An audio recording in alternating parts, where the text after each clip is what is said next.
Mengasuh di mimbar interaktif di radio IDC, ya, IDC FM ya. Beliau ini Ustadz Azra'i Abdus Syukur. Mungkin sebelum saya berikan kesempatan kepada pembanding lain, Ustadz, ini biar clear masalahnya, Ustadz. Banyak pertanyaan dari jamaah-jamaah kepada saya yang saat Ustadz mengasuh di interaktif IDC itu, katanya yang mengadu kepada saya tidak dengar langsung sih. Apa benar Pak Ustadz, kata Ustadz Azra'i Abdus Syukur, kalau ziarah Wali Songo itu musyrik, kalau menghormat kiai itu musyrik katanya. Lah, ini biar clear, mumpung ada narasumbernya langsung, ya, jadi biar clear. Oke. Saya persilakan Ustadz untuk menyampaikan apa benar atau tidak. Sehingga mohon maaf, ini kita di dalam masjid ya. Kita di dalam masjid, kita cukup bertakbir, mungkin hanya sekedar klarifikasi biar tidak terjadi suudzon di antara umat Islam, karena pengaduan begitu banyak kepada saya, betapa banyaknya yang memberikan tanggapan miring terhadap jamaah yang melakukan ziarah Wali Songo, kemudian ziarah kubur dan lain sebagainya. Silakan Ustadz sebelum saya berikan kesempatan banding lain. Mohon maaf apabila nanti jawaban saya tidak memuaskan, silakan puaskan diri sendiri. Bahwa surga dan neraka milik Allah, betul? Apakah Wali Songo yang memasukkan kita ke surga atau mengeluarkan kita dari neraka? Tidak. Nah, adapun kita mohon beliau dapat mendoakan kita. Itu tadi hadisnya sudah disampaikan oleh Ustaz. Itu atas rahmat Allah. Apabila memang sahih hadisnya, kenapa kita harus tolak ya? Tetapi kalau hadisnya memang palsu, ya kita harus klarifikasi. Tapi yang jelas, yang memasukkan ke surga, mengeluarkan kita dari neraka bukan Wali Songo. Sahih? Tapi Allah, itu juga rahmatnya, bukan amal kita.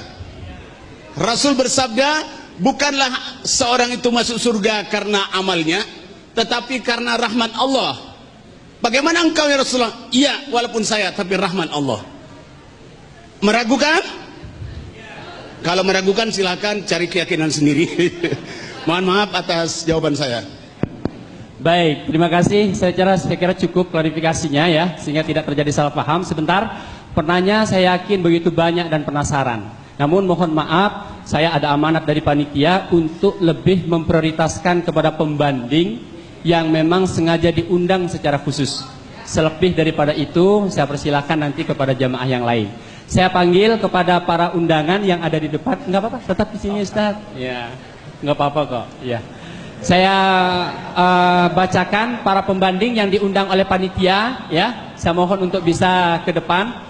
Yang mewakili dari MUI Kota Balikpapan, kemudian dari Pondok Pesantren Subulis Salam, dari Pondok Pesantren Syekhona Khalil, dari Pondok Pesantren Arsyad Al-Banjari, dari Pondok Pesantren Ibnul Qayyim 5 km 5, dari pengurus cabang Nahdlatul Ulama, kemudian yang mewakili dari Hizbut Tahrir Indonesia, yang mewakili dari Sekolah Tinggi Agama Islam Ibnu Khaldun, kemudian Ustadz Sauki, kemudian jamaah tabligh, pimpinan majelis zikir dan tahlil, serta yang mewakili dari Hidayatullah. Kepada beliau-beliau yang sengaja diundang oleh panitia untuk menjadi pembanding, saya harap untuk bisa naik ke depan untuk memberikan tanggapannya. Selebihnya akan kami berikan kesempatan kepada para jamaah yang lainnya. Kami persilakan ke depan. Baik, ada? Baik. Sambil menunggu mungkin beliau-beliau yang diundang ini masih menuju proses perjalanan ke depan ke atas panggung, kami persilahkan mungkin sebelum saya buka penanya kepada yang lain, mungkin ada yang ingin disampaikan oleh Ustadz Idrus. Terima kasih. Kalau mendengarkan jawaban beliau barusan, tadi beliau mengatakan kalau memang beristighatsah dan bertawassul itu ada hadisnya dan sahih, kita terima. Kan begitu Ustaz ya? Karena itu ajaran Rasulullah. Kita ini kan hanya pengikut, bukan pembuat ajaran. Jadi intinya kalau saya simpulkan, beliau menganggap istighatsah dan tawassul itu boleh. Betul Ustaz? Betul. Istighatsah dan tawassul itu boleh karena hadisnya sahih. Tadi sudah saya tampilkan dengan slide kitab aslinya. Hadisnya sahih. Bagaimana Ustaz? Setuju Ustaz? Apa tapinya? Baik, kepada jamaah mohon maaf saya potong sebentar. Karena kita berada di dalam masjid, mohon ini bukan lapangan sepak bola. Ya, mohon untuk ditahan, untuk tidak tepuk tangan, biar ada bedanya antara ustadz dengan pemain sepak bola. Baik, terima kasih. Silakan dilanjutkan Ustadz. Jadi katanya beliau, kalau memang ajaran istighasah dan tawassul itu ajaran Rasulullah, para sahabat dan ahli hadis, kita ikuti. Cuman katanya beliau ada tapinya. Padahal tadi hadisnya saya kira semuanya sudah melihat ya. Hadisnya sahih. Itu kitab aslinya. Yang saya tampilkan kitab aslinya. Kemudian yang kedua, ketika beliau diklarifikasi oleh saudara moderator, orang yang ziarah Wali Songo, beliau katanya mengatakan musyrik, ternyata barusan beliau tidak menjawab. Jawabannya mungkin beliau masih berpikir atau mencari dalil yang kuat. Kalau memang masih mencari dalil yang kuat, berarti beliau kemarin mengatakan musyrik, itu berarti berfatwa tanpa dalil. Entah bagaimana, saya kira beliau lebih tahu tentang maksud beliau. Silahkan Ustaz. Baik, yang saya maksud tadi, apakah surga milik Wali Songo atau bukan? Sudah dijawab, bukan, itu milik Allah. Yang mengeluarkan dan memasukkan kita dari surga atau neraka juga Allah. Memasukkan kita rahmatnya Allah Subhanahu wa ta'ala. Jadi bukan milik Wali Songo. Kalau kita meminta, mendoakan kepada beliau, kalau memang ada hadisnya bahwa orang, kalau Nabi kan ada tadi, kalau Wali Songo itu ada hadisnya, boleh kita turut. Tetapi seperti Rasulullah tadi disuruh memanggil nama beliau, ada hadisnya. Kan gitu. Jadi saya menjawab, selama itu ada hadisnya, Al-Quran dan hadisnya sahih, tidak musyrik. Tetapi kalau ada hadisnya, tidak ada hadisnya, saya kembalikan kepada Allah. Saya tidak boleh menuduh dengan lisan saya saudara saya sebagai kafir dan musyrik. Oke, sebentar. Mungkin ada pertanyaan yang penasaran Ustadz, mewakili dari teman-teman. Apakah orang yang ziarah Wali Songo, ziarah kepada makam-makam para wali itu dihukumi syirik atau tidak? Ziarah, Rasulullah telah bersabda, kuntu nahaitukum an ziyaratil qabri. Saya pernah melarang kalian berziarah kepada kubur. Ala fazuruha fa innaha tadhkiratul lil maut. Sekarang boleh kamu ziarah, karena ziarah itu adalah mengingatkan kita kepada mati. Jadi boleh. Oke, saya rasa sudah cukup apa yang disampaikan oleh Ustadz Azra'i Abdul Syukur. Mudah-mudahan apa yang beliau sampaikan hari ini begitu juga disampaikan ketika acara-acara siaran dimanapun. Saya khawatir ketika di sini beliau bisa memberikan penjelasan seperti itu, tapi ketika di forum-forum lain kemudian memberikan penjelasan lain, jangan sampai ada dusta di antara kita.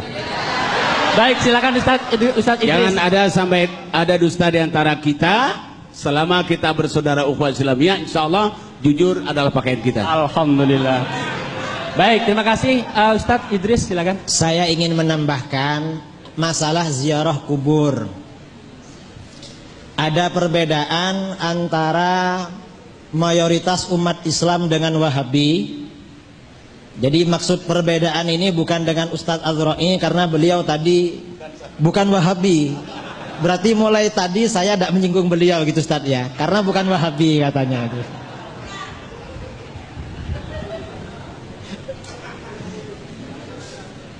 Ziarah kubur ada beberapa tujuan dalam ziarah kubur. Yang pertama, orang berziarah kubur karena untuk mendoakan yang ada di makam itu.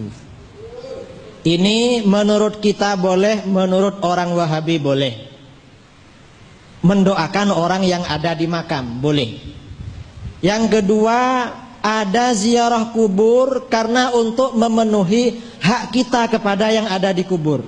Misalnya yang kita ziarahi itu orang tua kita atau guru kita. Ini menurut kita boleh. Menurut Wahabi, wallahu a'lam, boleh apa enggak? Ada orang ziarah kubur tujuannya untuk bertabarruk atau bertawassul dengan orang yang ada di kubur itu. Menurut kita boleh, menurut Wahabi syirik. Ini yang berbeda. Jadi perlu dirinci. Tadi itu yang beliau katakan boleh ziarah kubur, itu ziarah kubur tujuan yang terakhir. Ada orang ziarah kubur tujuannya untuk lil i'tibar, mengambil pelajaran dari kematian.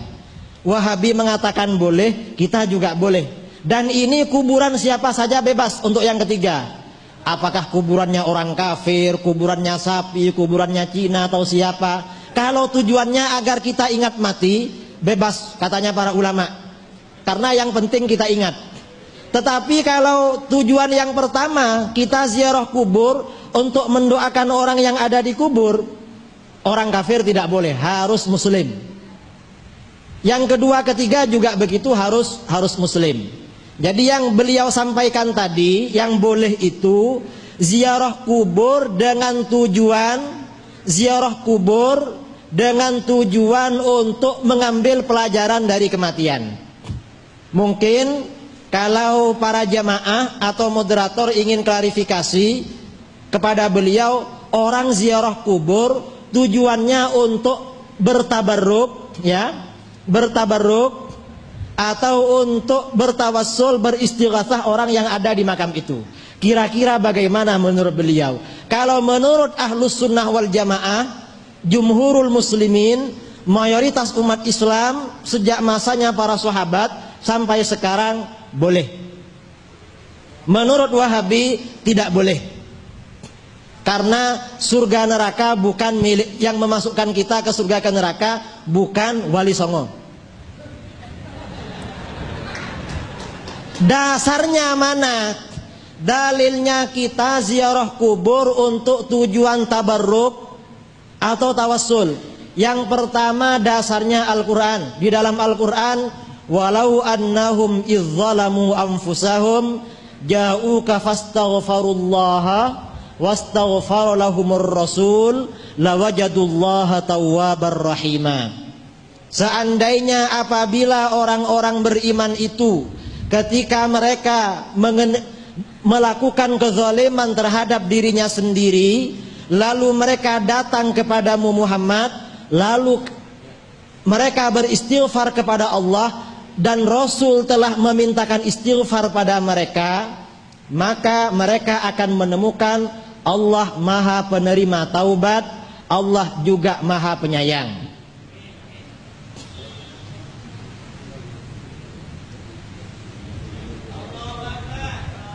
Ustaz.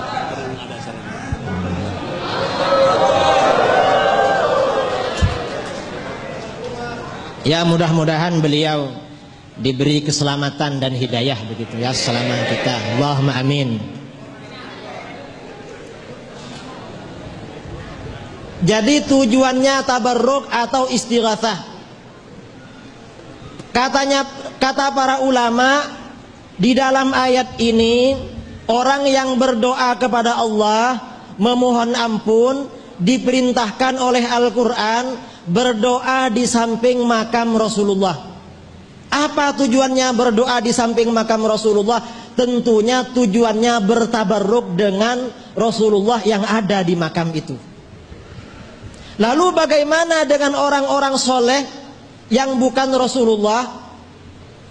Orang-orang soleh yang bukan Rasulullah dikiaskan dengan Rasulullah karena kesolehan mereka. Biasanya orang-orang Wahabi itu tidak mau pakai dalil kias. Tapi kalau membid'ahkan orang pakai kias semua. Kalau untuk kebaikan tidak pakai kias, kalau membid'ahkan pakai kias. Jadi kias itu dipakai separuh-separuh. Kalau kita ini tidak pakai dalil kias, Al-Quran tidak